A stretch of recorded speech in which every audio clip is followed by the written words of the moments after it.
In the 90s, Alex Kendall grew up surfing amongst the waves and nature of New Zealand. I had a wonderful youth and childhood there. Always tinkering with gadgets, he received a scholarship to the University of Cambridge, got his PhD, and started on a research project on deep learning. Wanting to try out his research in real life, Alex and his housemates built a self-driving car in 24 hours from his student house. We lived there, we ate together, the small bedroom was our server room. In 2017, still in his student house, Alex founded Wayve, a subtle reminder of his upbringing. Then Alex started receiving serious accolades like the BMVA Prize, the 2019 ELLIS European PhD Prize, and Forbes 30 Under 30. But what happened next was crazy, getting coverage by CNBC, Reuters, TechCrunch, Washington Post, Wired, and an interview with Richard Branson.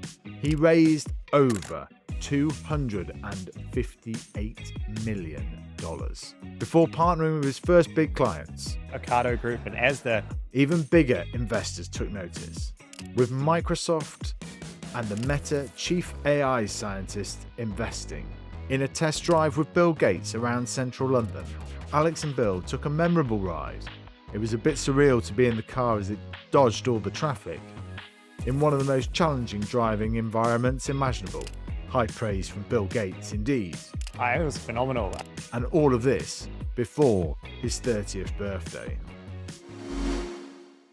Alex, welcome to Jimmy's Jobs of the Future. Hey Jimmy. So tell us what it was like taking Bill Gates for a ride. What was the story behind that?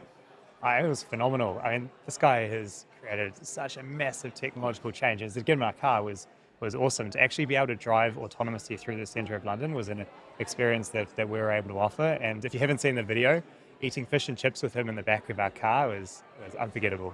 And how did it come about? Did he get in contact with you about it? Yeah, he reached out. I mean, he's always looking to see the next exciting thing and wanted to come and check out our next generation approach to autonomous driving. So when I started this podcast, I just thought autonomous vehicles were exactly the type of company that we wanted to profile, because they are, by very definition, the jobs of the future. But tell us where we are on the roadmap, no pun intended, in terms of when we're likely to see these on the streets of London. So autonomous vehicles are actually here today. If you go to places like Phoenix, a city in Arizona in the United States, you can download an app and ride in a car with no one in the front seat. It's a remarkable experience. It gives you safe, sustainable and accessible transportation in a city like that.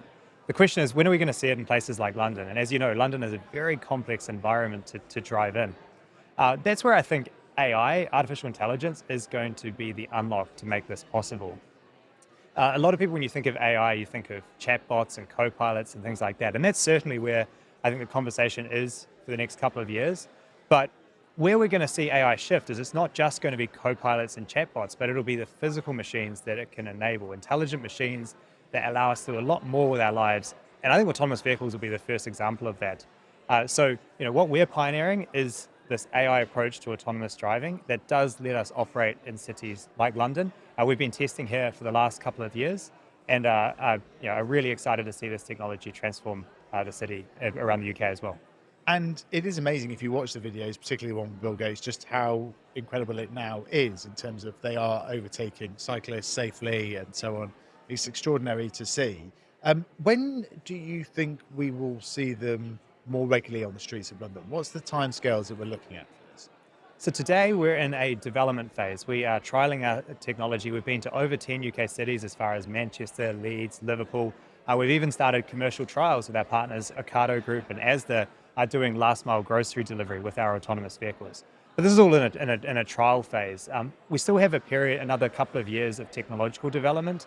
We also are looking forward to seeing regulatory reforms come in place in the UK that enable us to launch autonomous services. That's really going to be when we can see the impact more broadly. And what are the regulatory challenges around it? Because this is one of the classic problems of entrepreneurs moving fast, breaking things, trying not to break things. And regulation is very static. It takes a long time to change. Tell us what's on the horizon when it comes to that.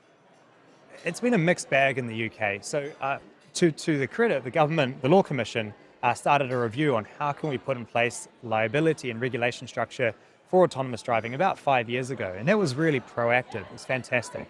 There were consultations with industry, and we're now at a point where there's really fantastic and broadly agreed set of legislation between industry and government that we're excited to see taken forward.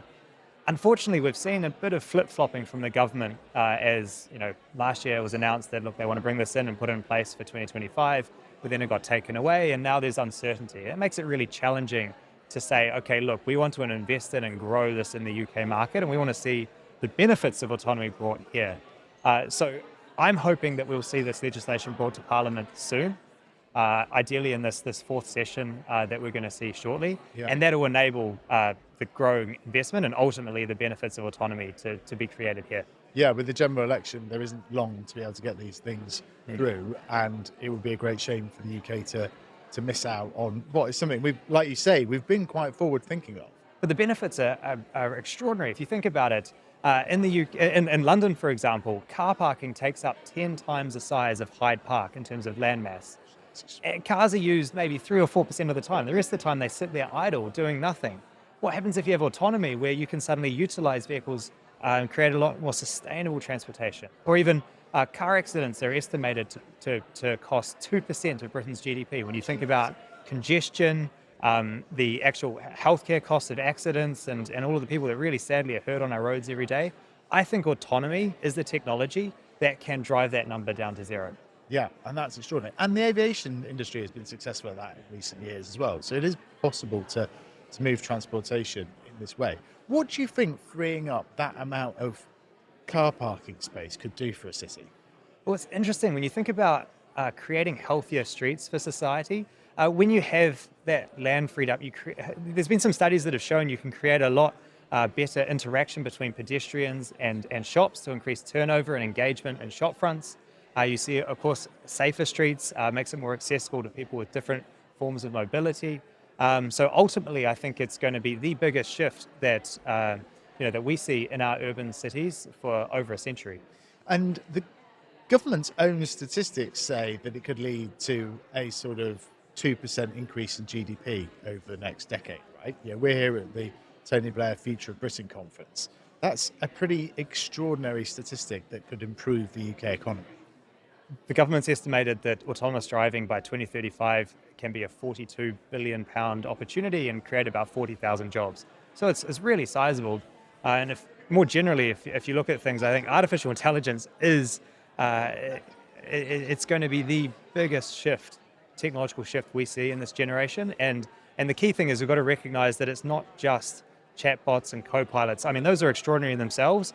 But when you think about embodied AI, bringing this AI into the physical world with examples like autonomous driving or other forms of robotics, this is a huge opportunity for us to be able to increase our agency as society and be able to achieve a lot more with the aid of intelligent machines. And we'll come back to the 40,000 jobs because very interested in that. But what led you down this path? What inspired you to make self-driving cars the thing that you were going to work on? I mean, I'm fascinated with building incredible technology that can have impacts like what we've been talking about. And for me, there's nothing bigger than AI at the moment, but we live in a physical world, and so I really want to see it go beyond internet and software and actually be able to do some of the things that we've been talking about. So this fascination with this and to be honest, the chance to actually study this problem for many years at the University of Cambridge, that led to the genesis of some of the ideas that let us create Wayve and grow the company to where it is today. And because you have a very academic profile, right? Because let's not beat around the bush on this. This is very complicated stuff, to put it mildly. You need an incredibly academic intelligent team to be able to put all this stuff together. So talk us through your background to it, because you're not from Britain either, right? People might have guessed from the accent. I did grow up in New Zealand. I had a wonderful youth and childhood there. I was fortunate enough to win a scholarship to Cambridge University, which is the reason why I've come over here. And I think there's a real strength in thinking and talent here in the UK, particularly in the AI space. And it's been interesting to grow the business to where we are today, because I think we've brought on some. I get to work with some incredible colleagues that have taken the technology a lot further than I have, and are really who are building the guts of the system today. But we've also been able to learn a lot from Silicon Valley and from the US. Many of our investors are US-based, have helped fuel the company to where we are today.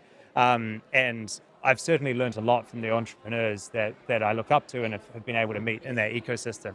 So I think it's been it's a really interesting mixed bag here. The UK is a global platform, and on the talent front, I think the team we've been able to assemble is truly world class.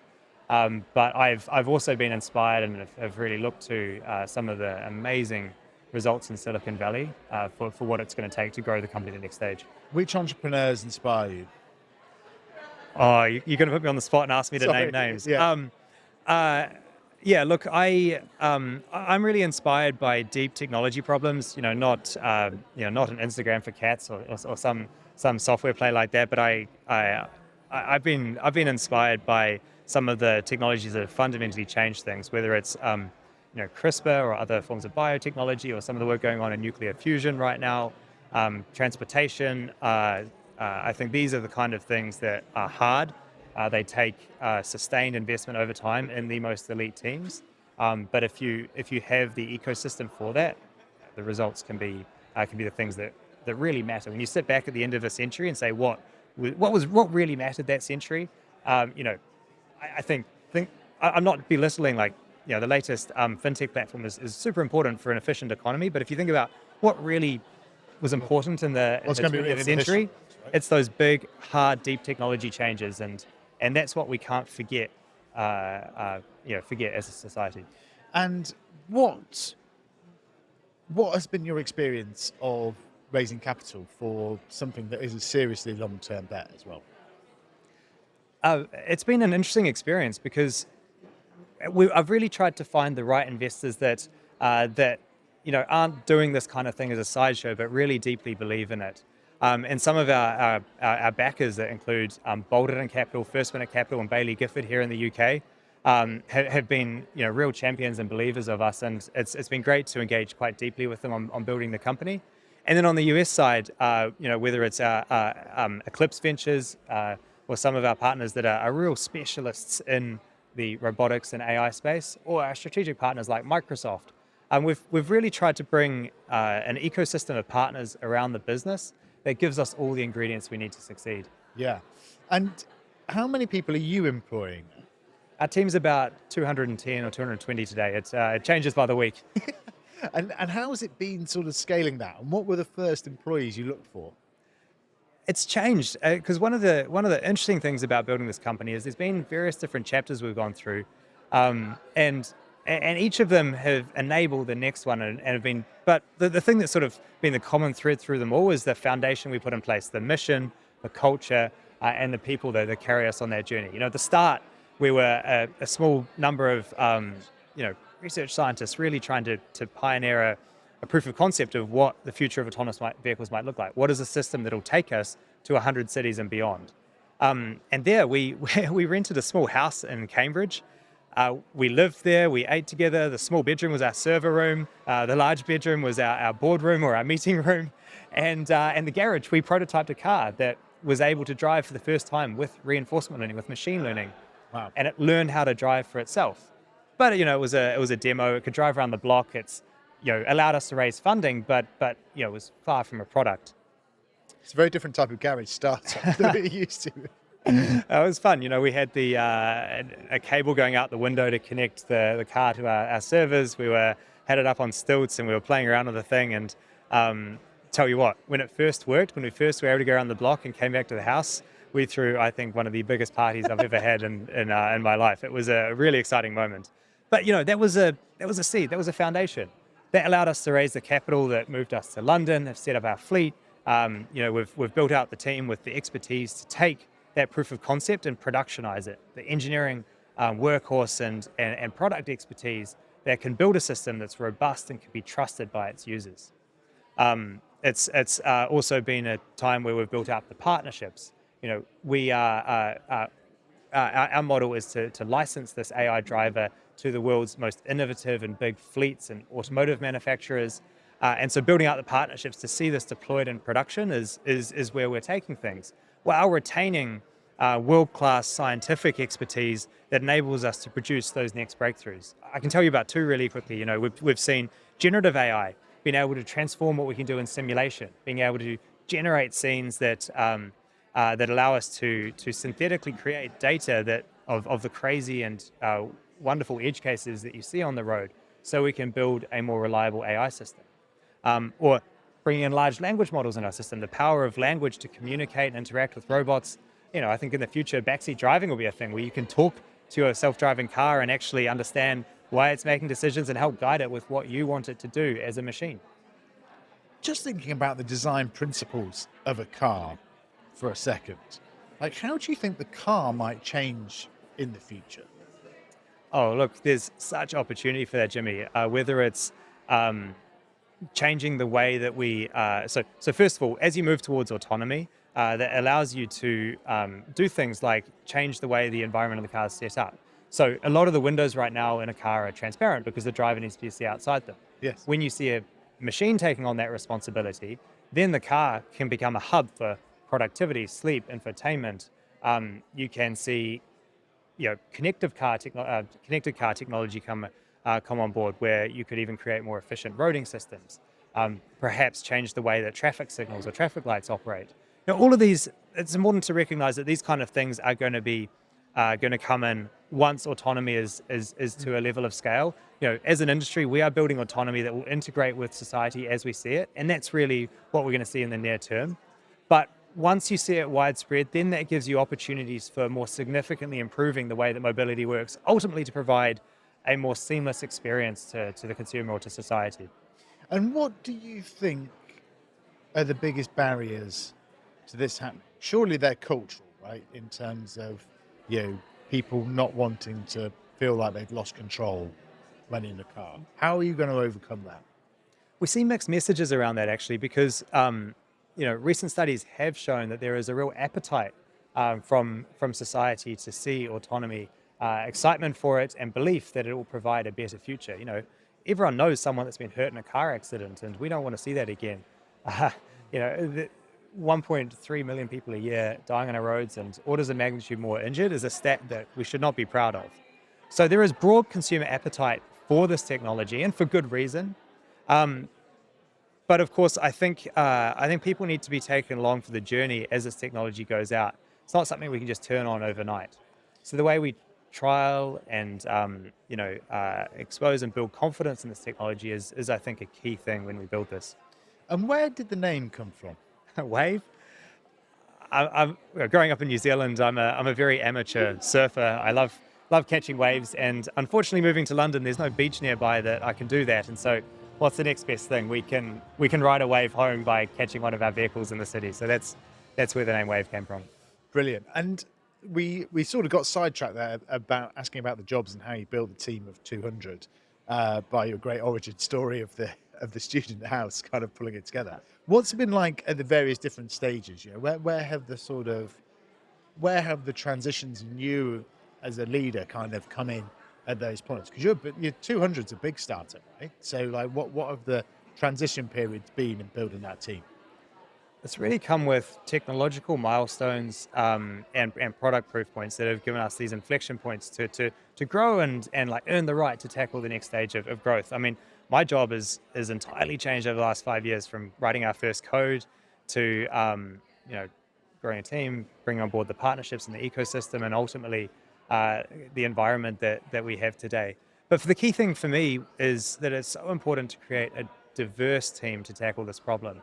The diversity we have at Wayve, from people that have been in the AV industry and have seen early examples from other teams of this technology on the road, to people with deep scientific expertise that are some of the most intelligent people I've had the chance to meet, to commercially minded people that understand what it takes to create a product and have the passion for building something in production.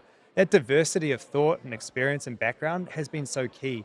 And that's come from around the world. Like, a significant portion of the business, myself included, are here on visas, have relocated to London because we're all passionate about this mission.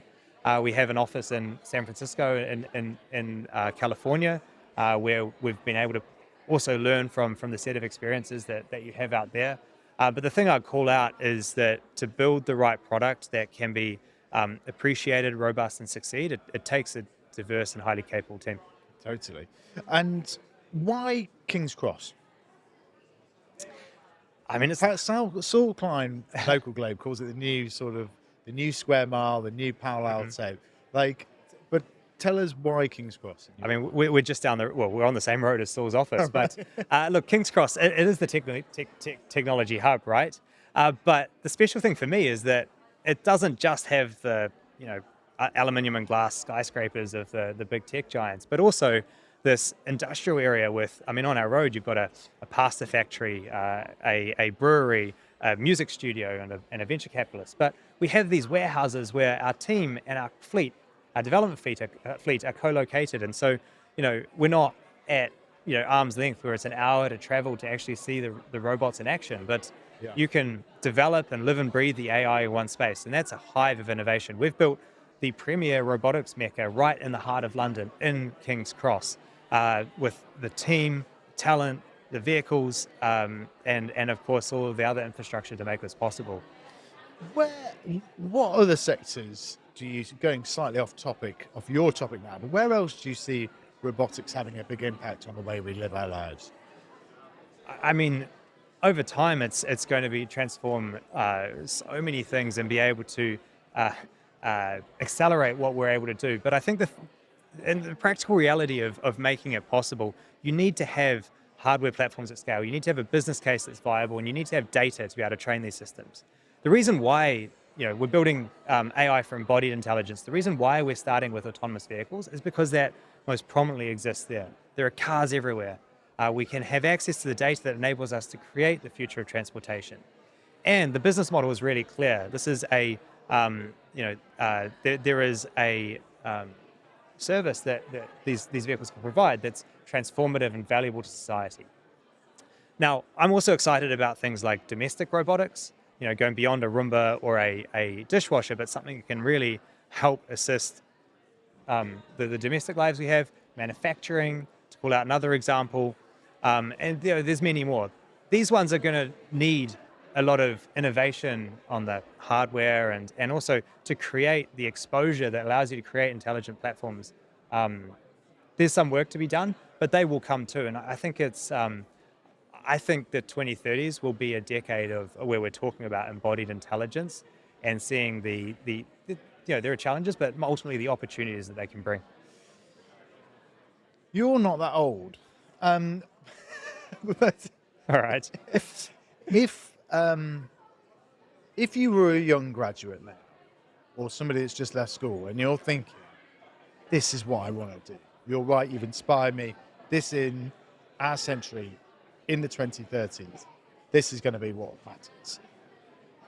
What would you recommend people go and read, do? Like, where are the opportunities? I think people learn in different ways, and so I don't want to prejudge everyone here. My personal style is to go out and do, and so whether it's tinkering around with things, building and creating, ultimately I think whatever works for you, creating the critical skill sets that are resilient as technology changes. Right? If you want to build a robot, 10 years ago it was all about motors and C++, software engineering, and things like this. But that's changing. Today it's all about being able to architect and design systems and leverage AI technology to actually implement it. And our team is heavily invested in leveraging the latest large language models and AI technology to write better software more quickly, to analyze and improve our systems. And so the best engineers, and the ones that I certainly think are going to compete today, are those that have been able to immerse and adopt these kind of technologies. But that will change. And in 10 years, we'll see new technology that takes us even further. So the point is over-specializing in a technology now, I don't think is the right strategy. You want to build curiosity, critical thinking, problem solving, and ultimately the human relationships to be able to actually create impact from that. I think that kind of skill set will be resilient through technology change, and it's highly sought after. We were talking about software engineering. When I first started this podcast 3 years ago, it was one of the reasons we slightly moved away from just interviewing entrepreneurs, because I was like, there's only so many times I can hear we're short of software engineers and data scientists. But you said something really interesting earlier about how software engineering is changing fundamentally. I mean, it is. We've been talking about the impact of AI, and there's no better example in software engineering. Um, there's been stats thrown out. I actually don't know the specific. I don't have a quantified number for our team, but between 40% to 200% productivity improvement can be gained by using these AI tools like GitHub's Copilot and others. It's remarkable. And not only that, but the nature of work is changing. No longer are you writing specific algorithms, but instead you're architecting systems, putting it together and letting the AI write the systems. Then you have to review and check that it's safe and works and all that kind of stuff. But it's changing the skill set. There's a lot of analogies that you can point to in the history of jobs of how that's happening. And you still need to know the fundamentals to be able to leverage this kind of technology, but where you spend your time is changing and the leverage you can get is different. And as I said, I think the best software engineers are those that are leaning into and embracing this change. How do you keep learning and development going as a leader yourself? It's a tough one because you've got so much coming at you that if you're not deliberate about it, you won't make time for it. So for me, it's about ensuring that I time block time to actually spend being curious, reading and exploring. Also surrounding yourself with the best people. I think who you surround yourself will really rub off on you, and the things you get exposed to, the people you talk to. But importantly, people that can challenge you and say, hey, look, that assumption you've had for 4 or 5 years is flawed. Here's why. Yeah. And then having that debate. At Wayve, a lot of it is about building an environment that we have psychological safety, where we're a meritocracy, where the best ideas can win. And that kind of environment, I think, fuels the best innovation. One final question. If you were to pass the mic to another entrepreneur in the robotics AI space, who should we go and have a chat with? Well, if it's any signal, it's no surprise that some of the world's most prominent, entrepreneurs are really focused in this space. Examples like Elon Musk, Amon Shashua, I'd love to get Elon on, but I'm a bit of a stretch. Well, I point out those examples because if you've got some of those minds focused on this problem, it is going to be a significant one. Unfortunately, there aren't many people working on it in the UK, which I wish there were more, and hopefully we can be a trailblazer for others to follow. Fingers crossed. Thanks so much for coming on Jimmy's Jobs of the Future. We've said that we'll do this again, and we'll do it at your site, and we can test one of these cars, which I can't wait for. Really looking forward to. Let's surf the wave. Thank you, Jimmy. Cheers.